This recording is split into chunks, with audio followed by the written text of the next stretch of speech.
Hi అండి, నేను doctor Srilatha, consultant gynaecologist JJR hospital. ఈ రోజు ఈ బేబీ బర్త్ కోసం తెలుసుకుందాం అండి. లైక్ వీళ్ళ మదర్ కి ప్రీవియస్ గా 2 అబార్షన్స్ అయ్యింది. 4th మంత్ లో ఒకటి అండ్ 3rd మంత్ ఎండింగ్ లో ఒకటి. రిపీటెడ్ అబార్షన్స్ హిస్టరీతో మన దగ్గరికి వచ్చారు అండ్ నేచురల్ గా కన్సీవ్ అయ్యారు. ప్రెగ్నెన్సీ టెస్ట్ పాజిటివ్ వచ్చిన వెంటనే మన దగ్గరికి కన్సల్టేషన్ కి వచ్చారు. తన విషయంలో మనం గమనించింది ఏంటంటే సర్విక్స్ లెంత్ అనేది షార్ట్ గా ఉందండి. దీన్ని షార్ట్ సర్విక్స్ అంటారు. దీని వల్ల ఏంటంటే మనకి సెకండ్ ట్రైమిస్టర్ లో అబార్షన్స్ అవ్వడానికి ఎక్కువగా ఛాన్సెస్ ఉంటుంది. దీని విషయంలో అదే జరిగింది.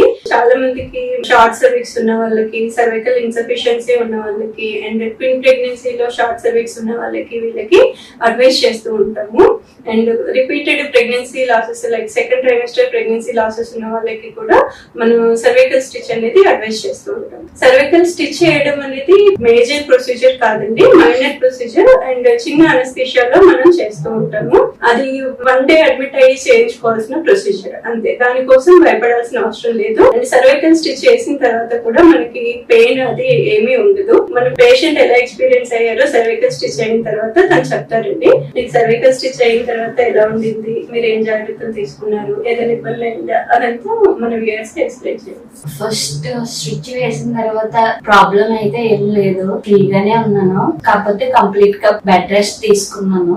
9 months కూడా బెడ్ రెస్ట్ తీసుకుని ఫుడ్ కూడా బాగా తీసుకుని కంటిన్యూ అయ్యి 9 months. అండ్ వెయిట్ లిఫ్ట్ చేయకపోవడం అండ్ జర్నీస్ ఎక్కువ దూరం అవాయిడ్ చేయడం అండ్ హస్బెండ్ తో కలవకపోవడం అండ్ మెట్లు ఎక్కి దిగడం అలాంటివన్నీ అవాయిడ్ చేసుకుంటూ జాగ్రత్తగా ఎప్పటికప్పుడు చెకప్స్ కి చెప్పిన ప్రతి టైం కి చెకప్స్ కి వచ్చి నేను చెప్పిన ప్రతి టెస్ట్ అది చేయించుకొని జాగ్రత్తగా ఫాలో అప్ లో ఉండి అట్ లాస్ట్ మనకి 37 weeks వచ్చిన తర్వాత మనం సర్వైకల్ స్టిచ్ అనేది రిమూవ్ చేసామండి. దాని తర్వాత తిన విషయంలో 40 weeks వరకు వెయిట్ చేయాల్సి వచ్చింది. కొంతమందికి స్టిచ్ తీసిన వెంటనే పెయిన్స్ వస్తూ ఉంటాయి, బట్ మన పేషెంట్ కి ఏంటంటే స్టిచ్ తీసిన తర్వాత కూడా పెయిన్స్ రాలేదు. 40 weeks టిల్ టర్మ్ వరకు ఈడిడి వరకు మనం వెయిట్ చేసాము. ఈడిడి రోజే తనకి లైటర్ లీక్ అనేది అయింది. దాని తర్వాత నార్మల్ గా ప్రోగ్రెస్ అవుతూ బేబీ కిందికి దిగుతూ ఉంది కాబట్టి నార్మల్ కి వదిలేసాము. సర్వైకల్ స్టిచ్ వేసినప్పుడు చాలా మందికి ఒక మిస్కన్సెప్షన్ ఏముంటుందంటే స్టిచ్ చేశారు కాబట్టి తర్వాత నార్మల్ కి వదిలేరేమో, ఆపరేషన్ చేస్తారేమో అని